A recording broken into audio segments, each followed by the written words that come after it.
When you fight for your dreams will fight for you. That is a quote from pro wrestler Bryan Danielson in a speech he made when he came out of retirement after being in real life forced to retire due to a number of injuries. And the last week or two, that is a quote that's been kind of rumbling inside my head. And specifically today, as I've been ruminating on what's going on inside, that has been popping up a lot, specifically with regards to faith. In a previous video, I explained that I was raised extremely Catholic, like very Catholic. Like, I was voted by my classmates most likely to become a priest when I was in 8th grade because I was so indoctrinated by my family. I knew more than a lot of my religion teachers sometimes because they were just teachers that were like a math teacher, but because I went to a Catholic school, they had to also teach religion. And all that to say, most of my life I was very I think most people that went to school with me or like knew who I was, maybe didn't know me, would have said that I was the most religious person in that school. And I don't believe that was ever really true, because I think a lot of the time, almost all of the time, what I really only had was knowledge in my head. Like, I knew all the Beatitudes. I knew some theology. Like, I could recite things to you. I could tell you commandments. I could tell you, like, specific things and specific readings and how that applies to that. And all that really was reciting what I had been forced to know unwillingly, just by repetition of being exposed to things. I probably watched over 100 hours in total of movies on saints and miracles and all of that, all against my will, and all of it very much I think to my detriment to my spiritual journey, because I think to my parents' mind they were saying, we are Catholic, we need to raise our child Catholic, so we are going to show him all of these things, and then he'll know it's real, and then our job is done. And I don't think there was ever a real consideration of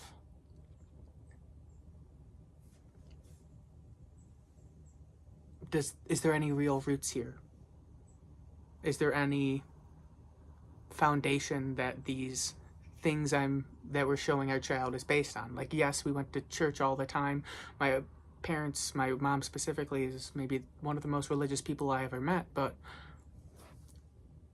it was never shared with me in that way. It was always more shared in a way of, well, I'm your parent, so you have to trust me, so just do what I like. It was faith based on trust of a parent. And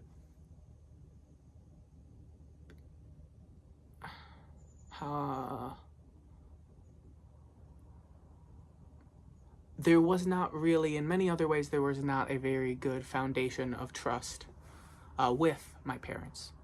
And I don't think they recognized that. And I still don't think that's recognized. So I think that really kind of left me in a very, a lot of seeds on the ground, but no real soil. Casting on rocks. Like some sprouts, maybe, but nothing really ever took root. Which meant by the time I graduated high school, became an adult, no longer needed to follow these rules by my parents because I had to previously, everything just kind of fell away because there was nothing to stand on. There was nothing inside. And so what's someone to do with that but follow the only other voice that they're hearing, which is just your ego. Just listening to what's being told will bring you joy. And what will bring you joy? Momentarily. And then it doesn't sustain. So you need to do something else to get that joy. It never really finds its footing. It never really, I shouldn't say it that way. It never is enough is a better way to say it. You never have enough, and then, in my case, 10 years go by following my own desires, my own beliefs of what is going to work.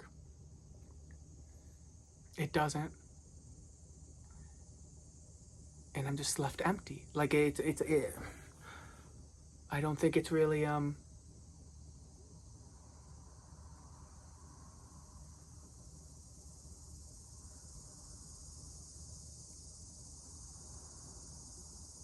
the emptiness was something I never could have really expected, given that it's not as visible on everyone else I see. And maybe it is. Maybe it didn't look horrible to others on the outside. I mean, for me specifically, it definitely did. But maybe other people are equally suffering and they're just better at hiding it. And we're all just collectively in this pain that we're not really talking about because we don't want to show that we're falling behind, that we're not one of the guys, that we're not able to hang.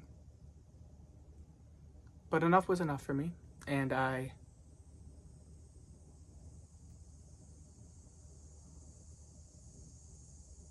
had to start looking at the beginning of this year. I really had to start looking internally, and I did, slowly but surely.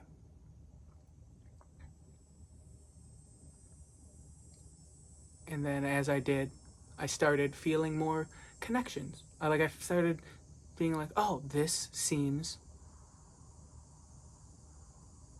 like it's in the right direction. This seems like it's going to point me in the right direction. And I followed another thing, and that pointed me in the right direction, and so on and so forth. When you fight for your dreams will fight for you. And then what happened. I encountered the face of God. I encountered very viscerally the totality of what is.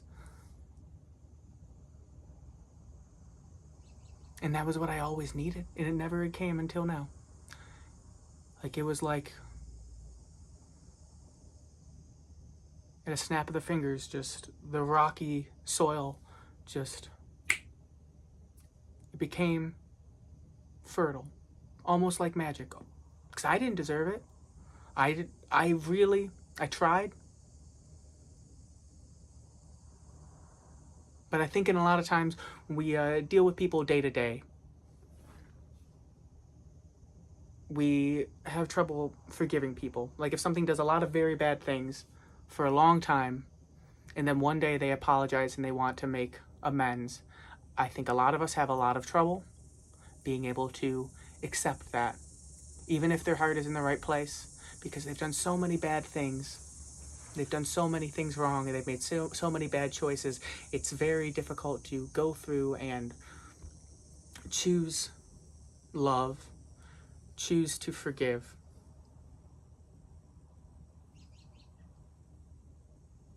But that's what God did, more than was necessary to the average person's perception.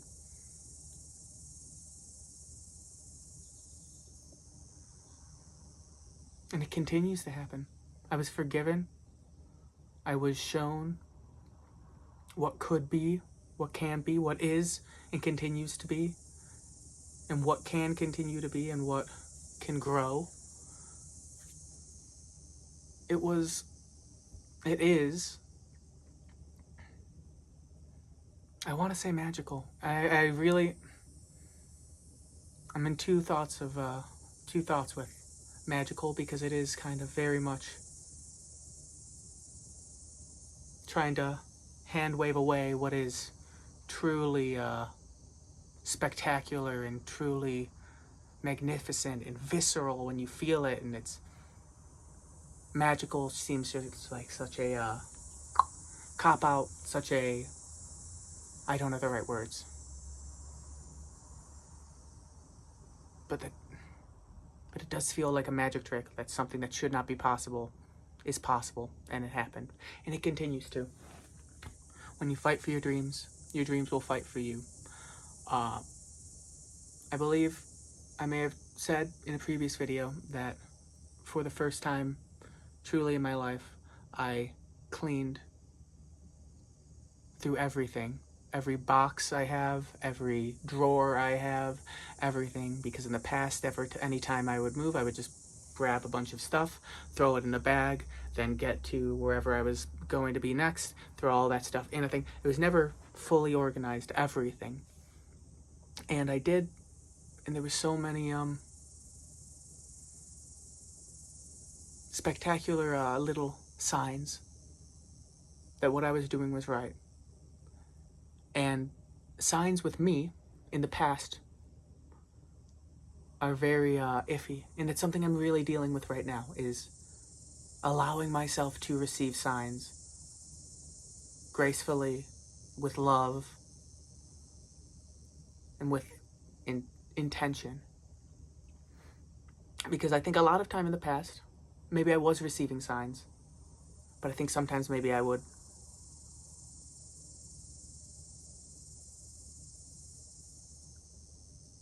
take something that might have been a sign, then embellish it in my head, and use that to give me a message that was not the message from the sign itself.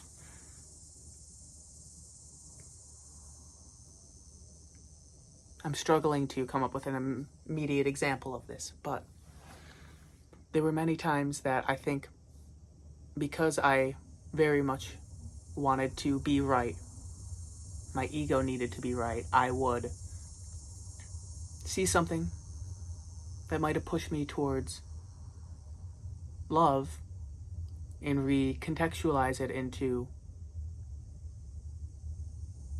it being a sign about, you're on the right track, keep doing what you're doing. And I was not on the right track. It was a sign to choose love, it was a sign to change.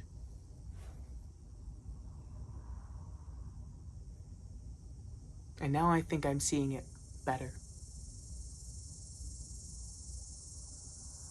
But when I do have these signs that I'm seeing, I'm still kind of apprehensive towards them, because I had always lied to myself about these signs in the past, when they ended up really not leading to anything big, because I was abusing them. I was not truly listening to them and what they meant. They would lead to nothing, and then I would be disappointed, and I would lose faith, and I would go spiral again downwards. And that's not what's happening anymore. I'm repeatedly being like, this is going to happen. The thing happens.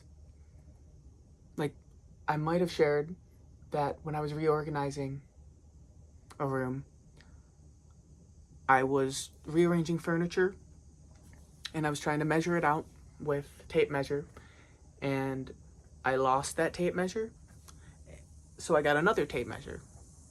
I don't know what happened. By the time I got back into that room, that tape measure was gone. And I was like, I really don't want to move all of this furniture. I don't want to just wing it, because it's not gonna, I don't want to have to do this. It's big, bulky, 100+ pound furniture. I didn't want to have to move it and then unmove it.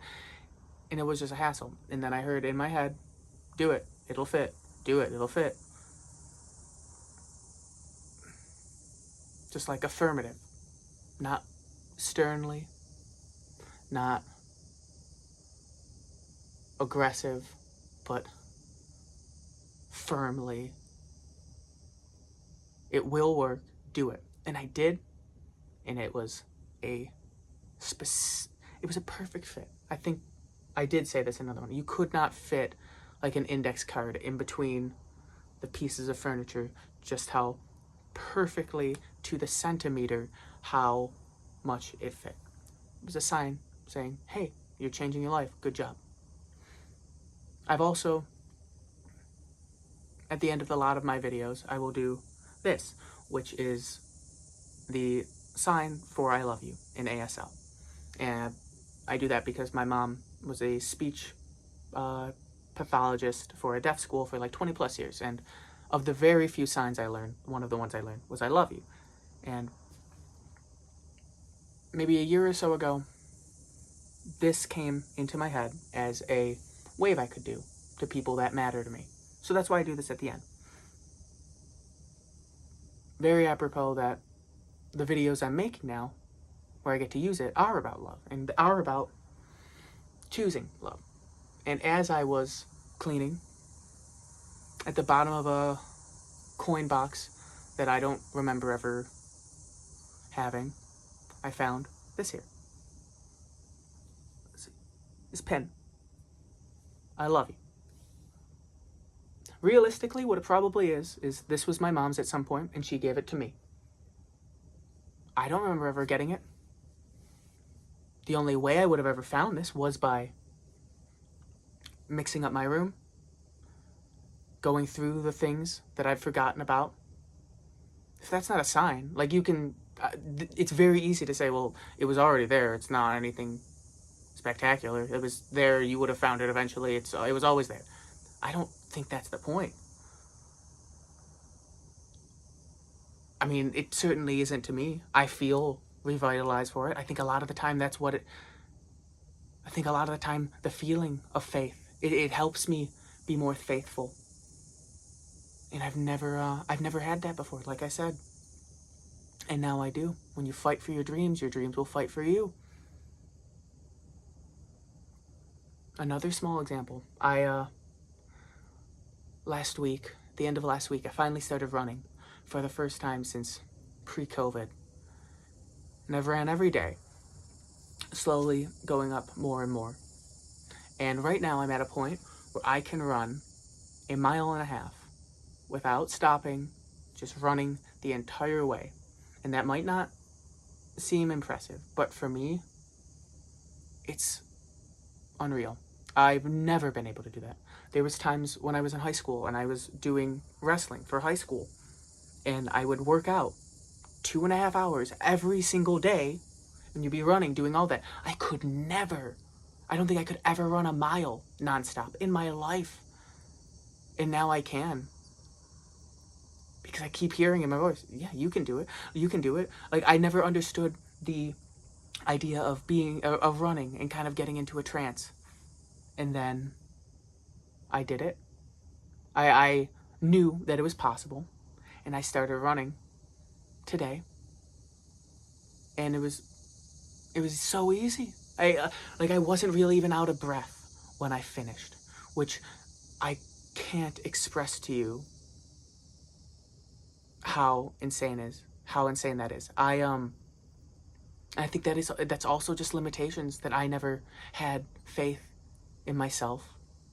And because I didn't have faith in anything else, that meant there was no belief whatsoever. And if you have no belief whatsoever, how are you going to do anything?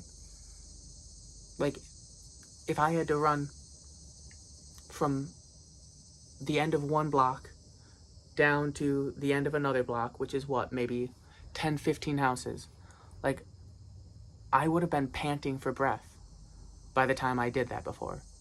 Because it's just, like, unbearable.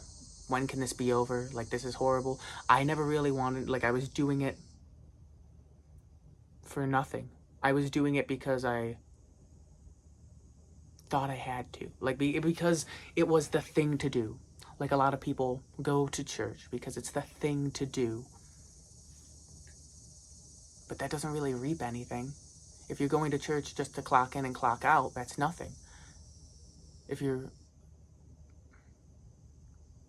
This is kind of off topic, but it's how I feel about a lot of religious people in general, or at least in my experience, there are a lot of people who will say they're Christians, and they're not, because they're not good people. They don't really do much out of love. They do things out of fear of punishment.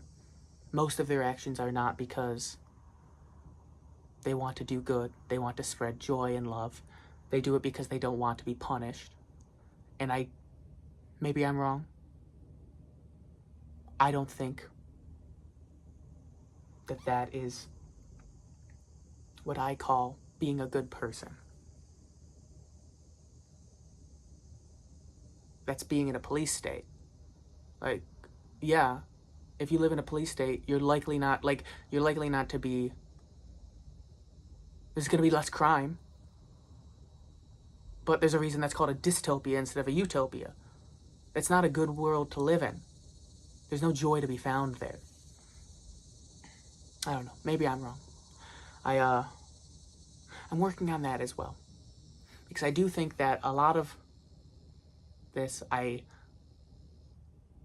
I'll hesitate to say something because of this fear that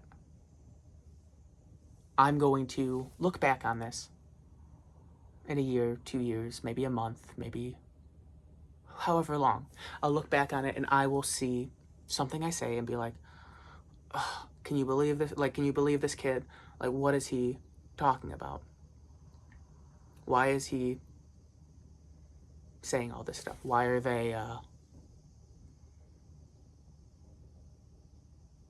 who do they think they are? Like, why do they think they had any authority? They didn't know anything. That kind of thing. Because I have felt like that a lot. When I look back at my journals from like 2020, basically any year. You go back any year, a year before, my natural inclination is to look at it and be like, this loser does not know what he's talking about. He should not be sharing his thoughts. And that's something I'm actively trying to curb. Because, yeah, of course. If I knew everything, I wouldn't need to be doing any of this. I wouldn't need to be around. I wouldn't need to be experiencing life. I wouldn't need to be living and growing and experiencing and finding myself. That was more for me than for you.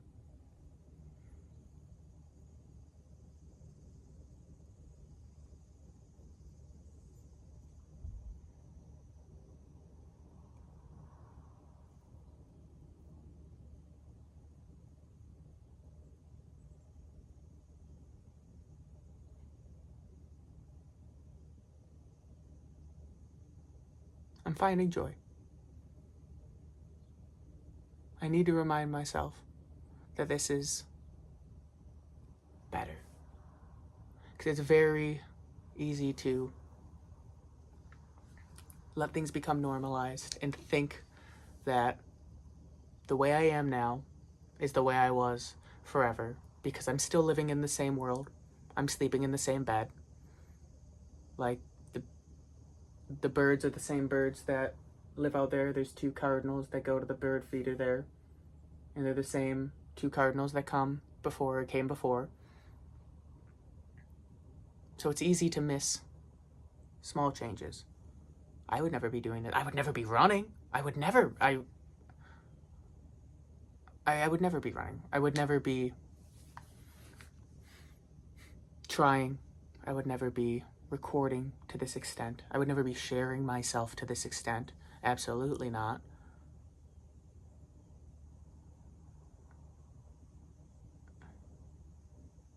But I have faith now. And I'm being shown every day that it is working. When you fight for your dreams will fight for you. Love you guys. Have a good night.